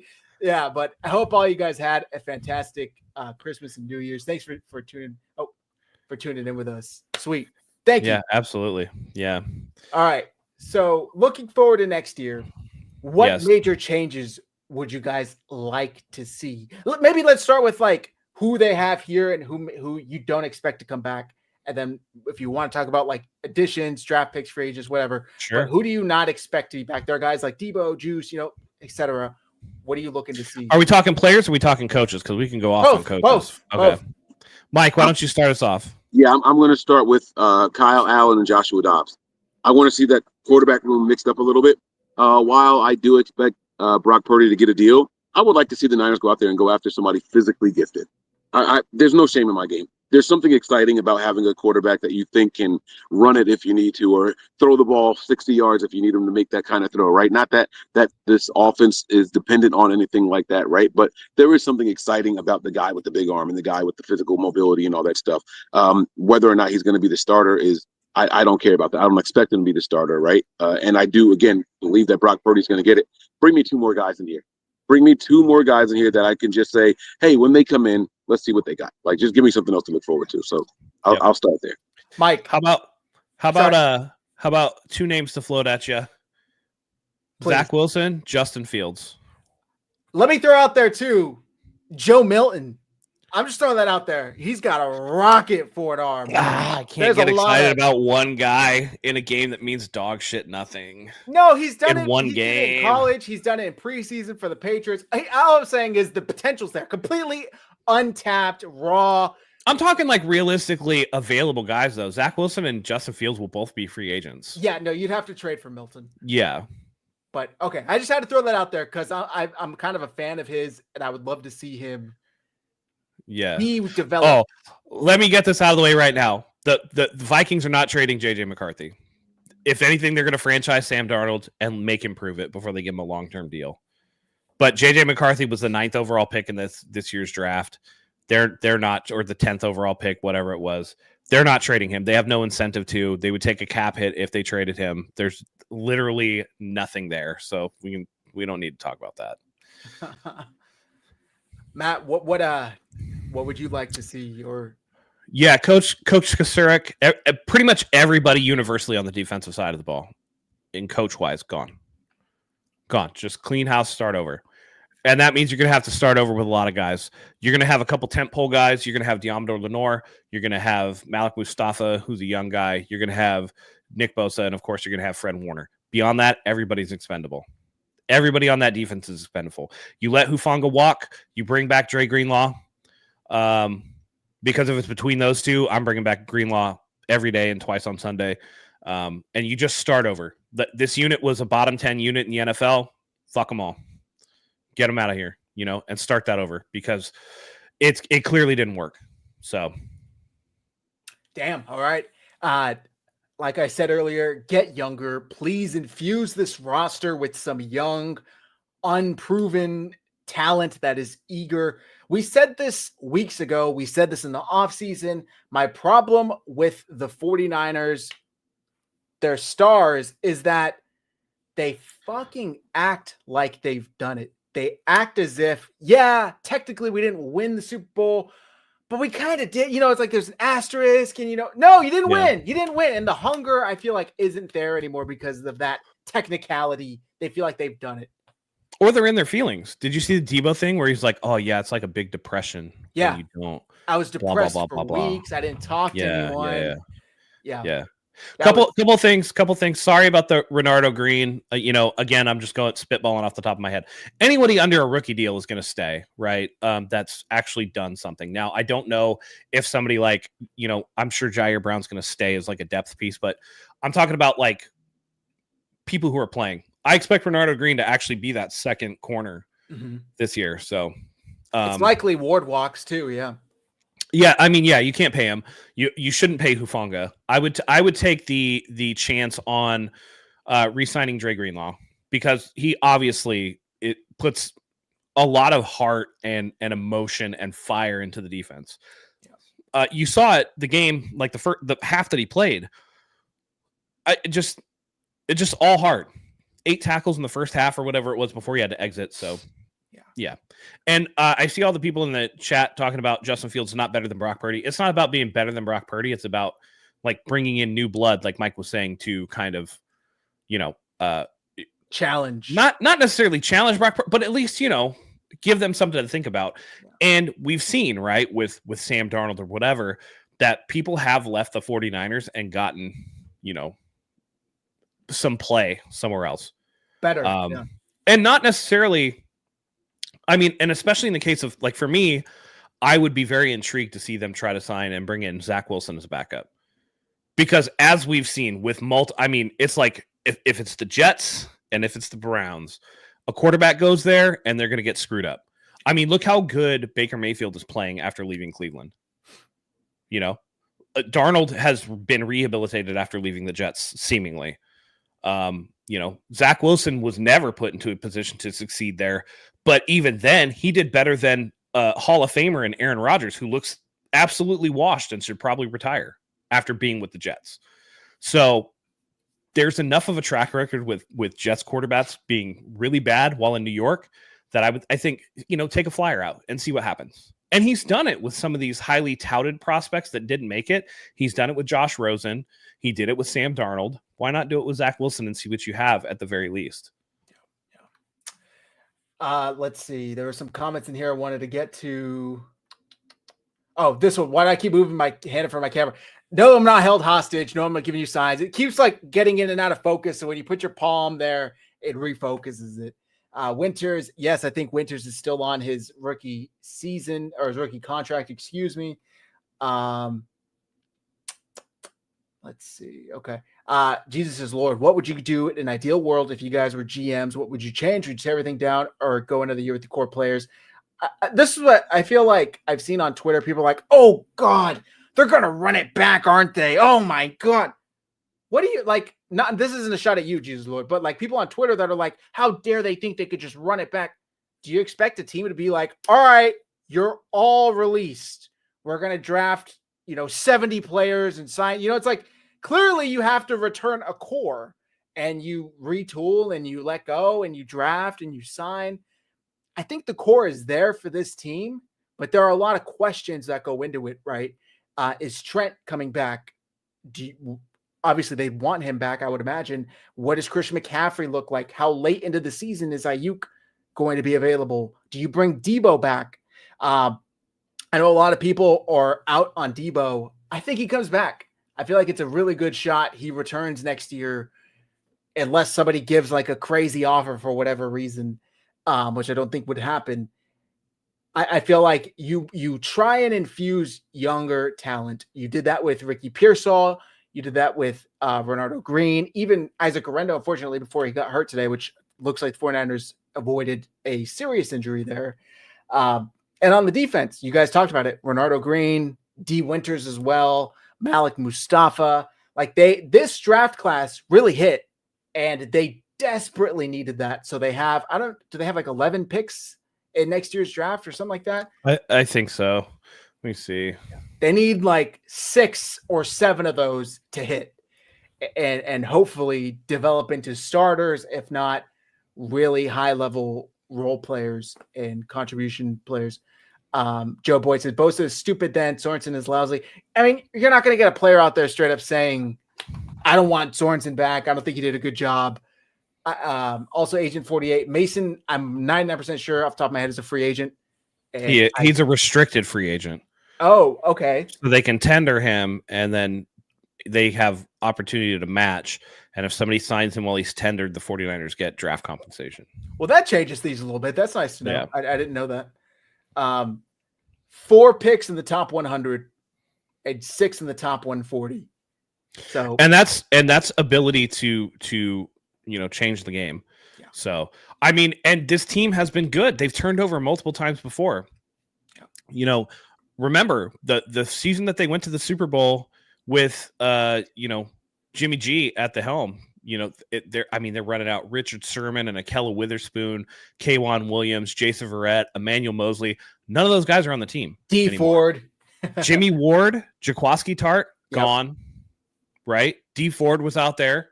Matt Breida. Yeah. Offensive line of Laken Tomlinson, Daniel Brunskill. Again, they churn through. What I would say is the core is set, right? You're going to have Purdy. You're going to have CMC. You're going to have Kittle. You're going to have Ayuk. You're going to have Debo will probably still be here. His cap hit is pretty prohibitive. And you have, Pearsall and Cowing bringing up the underneath with Jauan Jennings as like the reliable. You want Jauan Jennings to be that reliable third target again. You don't want him to be your number one next year. But, that's the offense. Now what do you got to do? Rebuild that offensive line. And if you can get one more decent season out of Trent Williams, if Dominic Pooney stays at the level that he's at, that's 3 guys on offense that you really have to worry about to bring it back up to par. And then defensively, Bosa's still Bosa. Warner's there. Get a healthy Dre Greenlaw. You have your corners in Green and Lenore, right? You look like you got a heat-seeking missile in Malik Mustafa. Okay, so where do you fill in around there? It's not as far away as everybody thinks. What you do is you get rid of some of the dead weight, right? Some of the aging veterans that just aren't doing it anymore. Javon Hargrave, got to go. They're going to cut him. They structured him or whatever. Maybe you move on from somebody like Kyle Juszczyk. Maybe it's time to get rid of Kyle Juszczyk if you can. I don't think they will, but you look at people like that. Ward's going to be gone. Hufanga going to be gone. So when Floyd. You look at those guys, right? Floyd? Yeah, Floyd's probably going to get more money than you want to pay him. But again, there are avenues. They've done really well at having these veterans come in and kind of do the secondary edge rush thing. It might be time, like you said, trenches. So, and like Mike said, BPA. If you're at 11 and you don't like the tackles that are there, but you have somebody like an Abdul Carter or like, a Mason Graham from Michigan, maybe you go defensive line to start. Yeah. And that's just the way that but you can tool some of these players in and slot them in where it's not as far away as you think it is. And if you spend wisely in free agency and you draft well, you can retool really quick. I remember when everybody thought that the Kansas City Chiefs they're going to run out of depth. They're going to run out of depth. And then all of a sudden they draft well and they're just primed to go. So, it is what it is, man. So yeah. Also, look at the Rams. The Rams just 2 years ago, everybody, myself included, were saying they're done, they're cooked, Stafford's going to retire. Fuck, McVay was talking about retiring and going into the booth at Amazon, right? They have 2 good draft classes, and they're back in it. They win the division. By the way, if you would have told me they would have won the division after Aaron Donald retired, I'm laughing at you. They did it without Aaron Donald. Yeah. And by the way, they replaced Aaron Donald with Jared Verse, who's really fucking good. Yeah. Yep. So is he the rookie? Hey, GSU for life. Yeah, he is the rookie. GSU for life. You say no, stay away from Michigan players. I'll tell you what, man. Mason Graham and Will Johnson are special players. They're really good players. So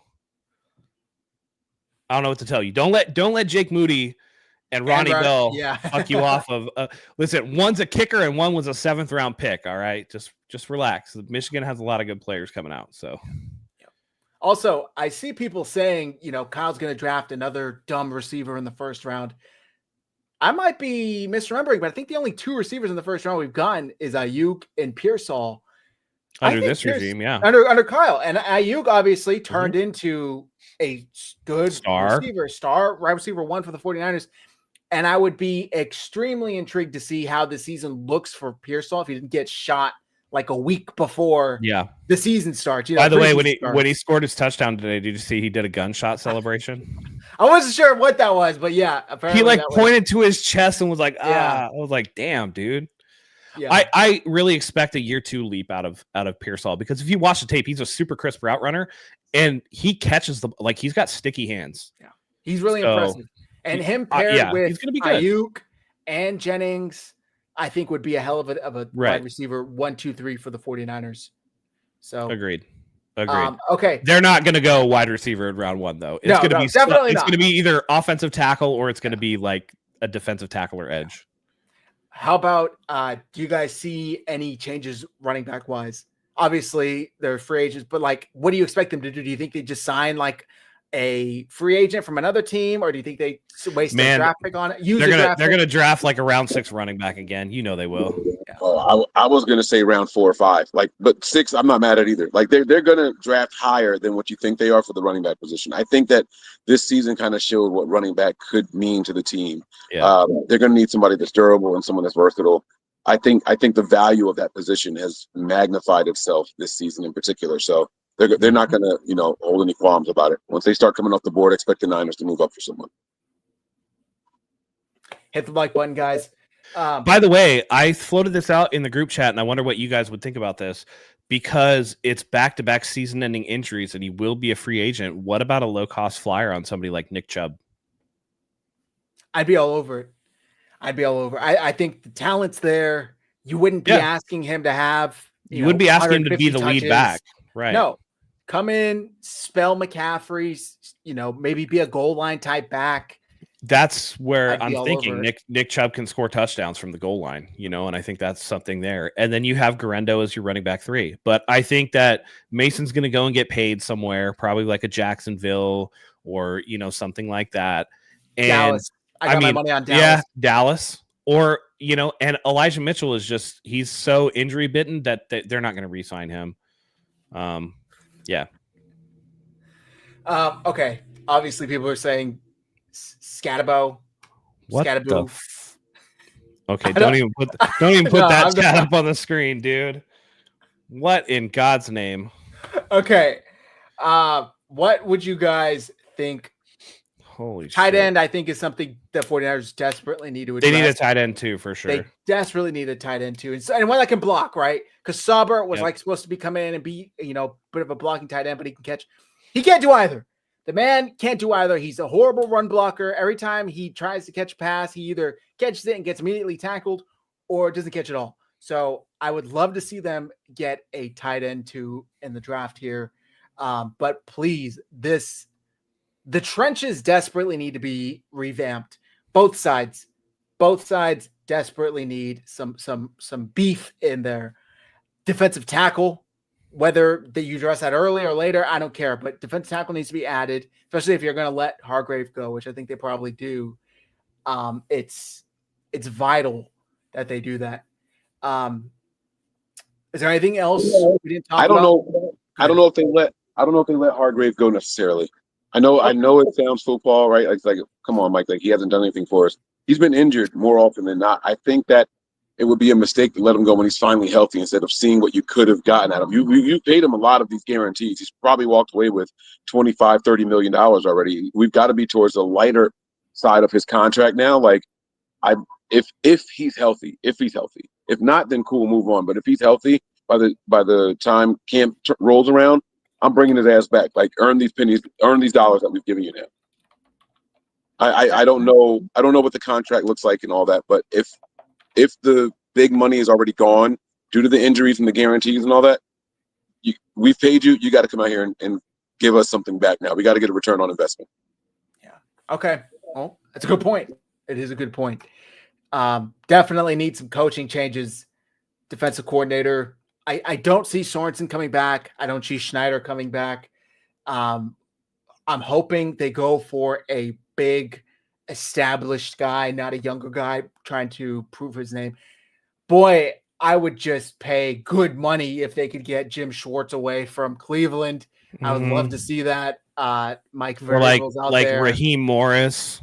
Yes. Somebody like that, dude. Yeah. I mean, it's got to be somebody, again, that, maybe Kyle was more involved on the defense this year because maybe he felt like he had to be, and that took away from the offense. Like, he had to babysit a first-year coach. But, like, let Kyle focus on the offense. Make it so that Kyle can look at you and be like, all right, you got this. I don't need to worry about this shit. Right. Because then you free him up to do what he does best, which is, his play calling and his offensive scheme and things like that. They have to get somebody that knows what they're doing. That's a must. So, and by the way, I've been looking at these free agents, these pending free agents. Some of these guys are really looking nice in terms of interior offensive line. So I'm getting excited about that. Okay. Is there anything else we didn't talk about that you want to talk about, or this season? Looking forward to next season. They got to pay attention to the third phase. Special teams is a must. And I don't care if Wisnowski has to go. I don't care if, whatever the case. Go and get, a reliable punter and get yourself a guy that can make kicks. I would like to see them bring in a veteran kicker. Go ahead, Mike. No, I was going to say, and if you're not going to leave Debo as your return guy, invest in that also. Like, I heard you guys talking about it's funny. Matt was talking about the wide receivers, and he was like, I think Ayuk, Pearsall, and Jennings are going to be a good 1, 2, 3. And then, Zach, you came back later on, and you were like, Pearsall is going to be a good third or fourth receiver.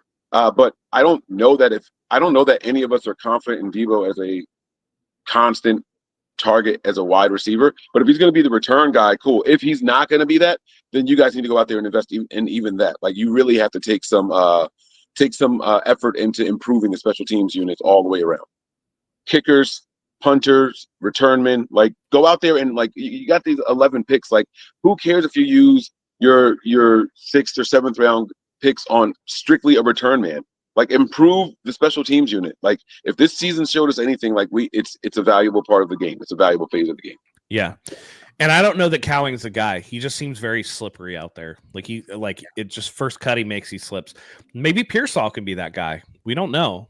They haven't gotten him out there, and I think part of that was just because, of just trying to get him up to speed and the absolute need at wide receiver. You don't want to jeopardize him that way, but maybe you can put Pearsall back there to return punts and kicks. So, I mean, he was in practice.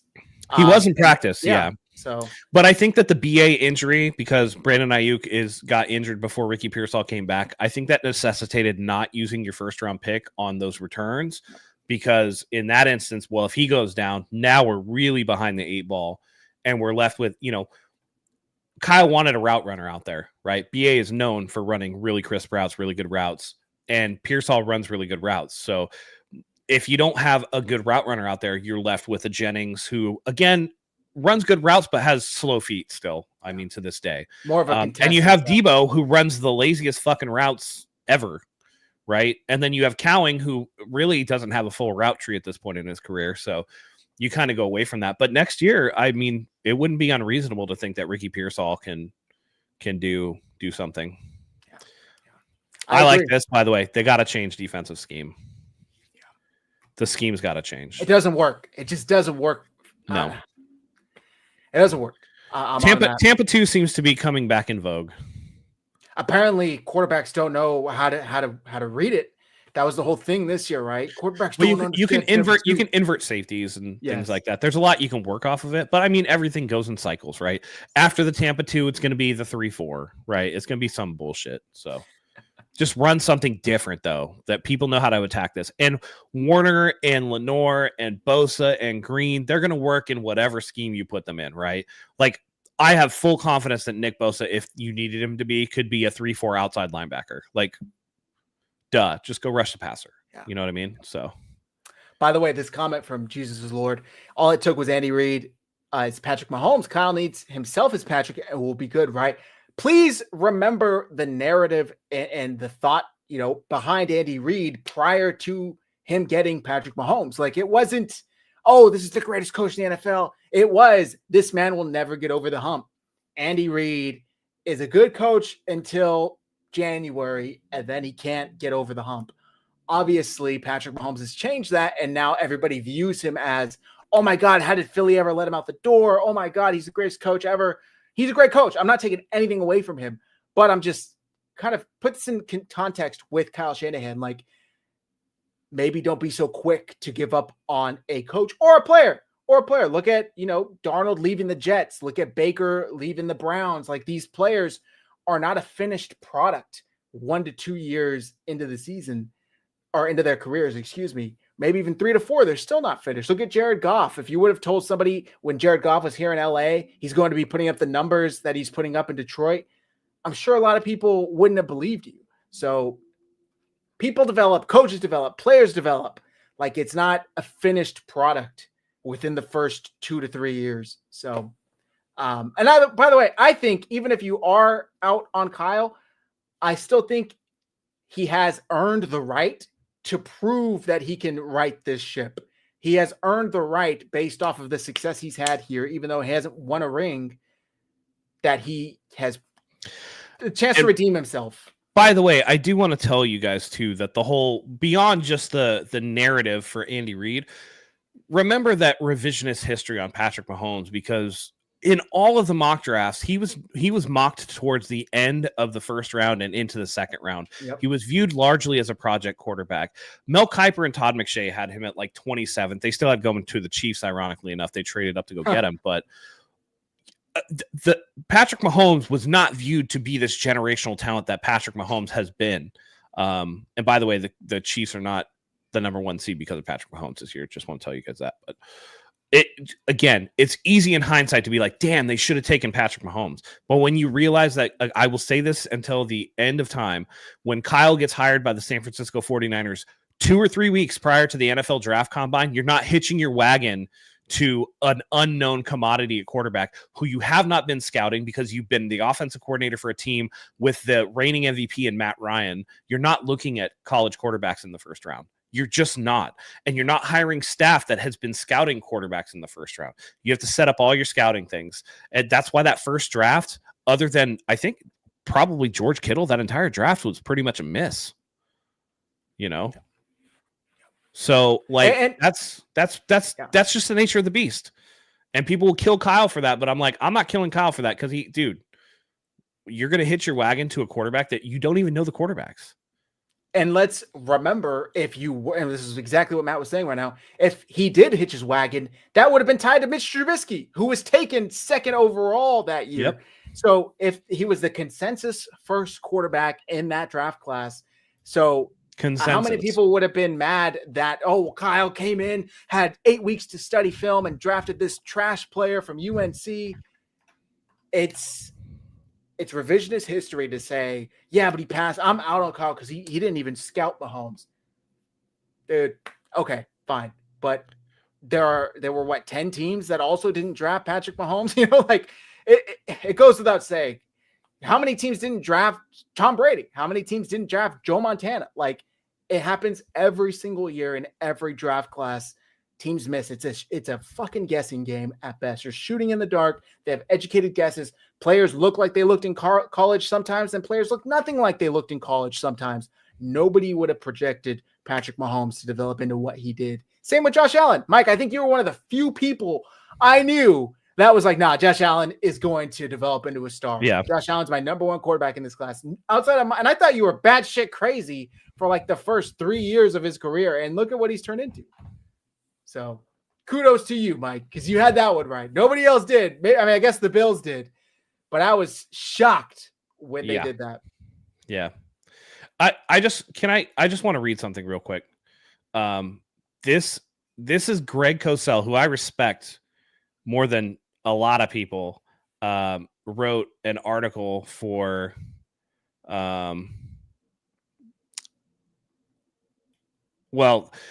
he had him ranked 4th, essentially, in his list. He had him ranked behind Mitch Trubisky. He had him ranked behind Deshaun Watson. And he had him ranked behind Deshaun Kaiser. That's right. That's right. He was thought of as a first-round pick, Kaiser. This is Andy Benoit, somebody who writes for Sports Illustrated, who I also respect, said this about Mahomes. Players such as Mahomes make the draft difficult. He has the arm to be a big-time NFL QB. His delivery is quick and compact, and he throws with velocity and precision. Athletically, he moves well, especially when he's in Sandlot mode outside the pocket. Mahomes' problem is a glaring lack of refinement. That Sandlot approach mode is his default approach, which is alarming because Texas Tech ran a timing-based spread passing game. Mahomes has keen vision at the deeper level once a play breaks down. However, he has poor vision when the play isn't broken down. He rarely throws with timing and anticipation. Pure Sandlot quarterbacking does not translate to the NFL. Projecting how it might amounts to guesswork. That's why you don't hitch your wagon. I mean, when we all saw the 2021 NFL draft with Trevor Lawrence, with Justin Fields, with Trey Lance, with Zach Wilson, with Mac Jones, all 5 of those guys went within the top 15 of that draft, and all 5 of them have been disappointments. Say what you will about Lawrence getting his contract, everybody's disappointed with how Lawrence has played. I think it also goes to say that, once you get a quarterback you believe in, you build around them, right? Yeah. All of those faults that you just read about Patrick Mahomes, they still apply today. But the difference is that the Chiefs went out of their way to go and get guys that it makes it difficult for him to overthrow. And right? They went out of their way. Coaching matters. Yeah. But and that's part of the coaching is, right, all right, my quarterback has this tendency to be inaccurate. Let's go get guys that can be shifty in space and maybe overcompensate for the inaccurate throws, right? So they go out and get guys like Worthy. They go out there and get guys like the Cheetah and Tyreek Hill, right? So they go and get these guys that are going to make his flaws look less obvious to everybody else. And so you build around and with the talent that you have. So I want to see something like that happen here. And we just got to be patient. We got to see how it plays out. Right. You get people like they already had Travis Kelce there, who, again, is famous for not actually really running any routes, but just running to an open space and stopping. That benefits a quarterback like Patrick Mahomes. And again, that's why you see, like, I would want to see somebody like a Zach Wilson come and learn under Shanahan. Sam Darnold was the same thing in the Jets. You go to a bad situation, you're going to look bad no matter what. You go to a good situation, it's going to make you look better than you would be otherwise. Coaching absolutely matters. And so, when you have a limited amount of time to see or kind of, know what you're going to do, it's why I think in retrospect, the 49ers should have stayed put instead of going up to trade for Trey Lance. Because when they went up there and John Lynch came out and said, yeah, there's 3 guys that we like, in my mind, I'm like, you don't like any of them. You don't even know about any of these guys. Because you would have one that you knew would fit you better than the others, and you would go after that guy. So to me, I'm just, you don't rush with the quarterback. So, yeah, I don't know. Agreed. Not trading up with not having a specific guy in mind was like a huge mistake. It's like, well, we're happy with any of them. No, we're really. And that's with a full offseason to really, if you wanted to move on from Jimmy Garoppolo, you look at the guys for off rip and be like, yeah, it feels like they impulse bought number 3. That somebody was like, hey, you want this pick? And they were like, oh, shit, yeah, what do we got to give you? Yep. And then once they got it, they're like, oh, man, we really got to do our homework on this now. And then you're behind the 8 ball already. Whereas if you go in with a plan and you're like, we need a quarterback, we really need to look at some of these top guys. Let's think about trading up, but let's look at all these guys. It's why the further I get along into it, the more I think that Mac Jones actually was the pick that they wanted.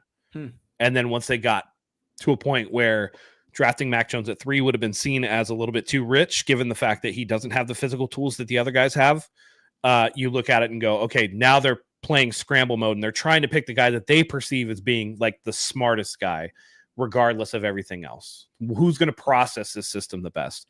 It's why they passed up on Justin Fields, who has largely struggled with scheme in his career, not necessarily the athletic part of it, right? He's a great athlete, makes a lot of plays, but like the scheme and timing part of it, he's a little late on his reads. So maybe they thought Trey Lance would be a little bit better and has these tools. So, you make those things. I don't know, man.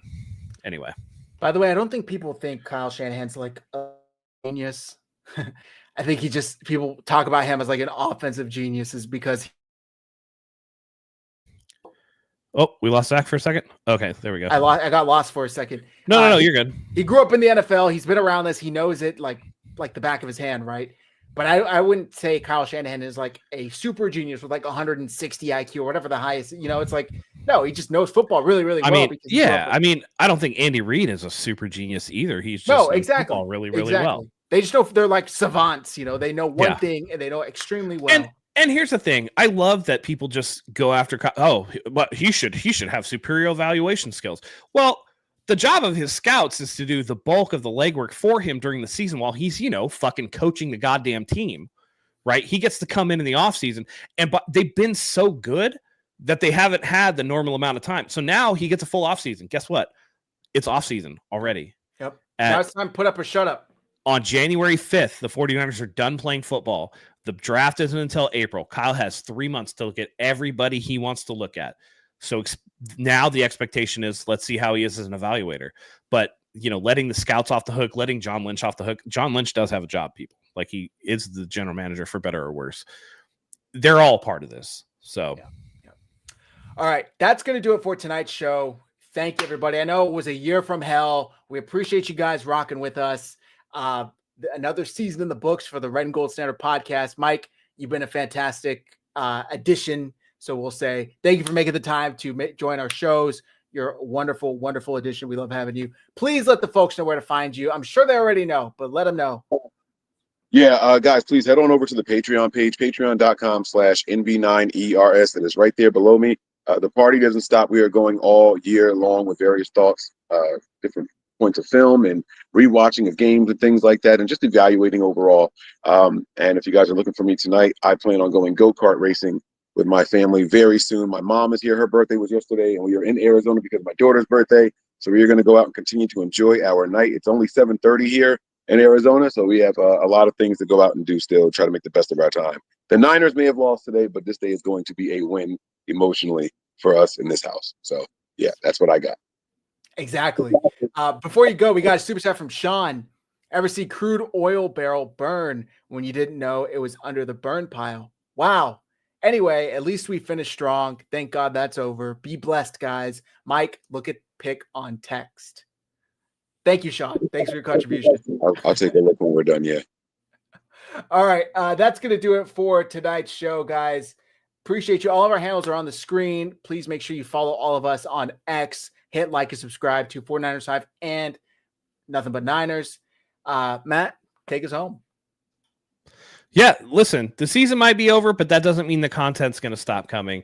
We got a lot of things to go into, whether that be coaching moves, whether that be draft moves, whether that be free agency, whatever. We're going to be here throughout the offseason. Hopefully 2025 treats us better as a football team, as a channel. Thank you, everybody, for joining us. It was a hard season, but you guys definitely made it better being able to talk about football and everything like that. So the season's over, but, we're never going away. So thank you as always for joining us. Mike, you're the man. Zach, keeping it down as always. Thank you everyone for joining us here tonight. We love having you here as always. And until next time, go Niners.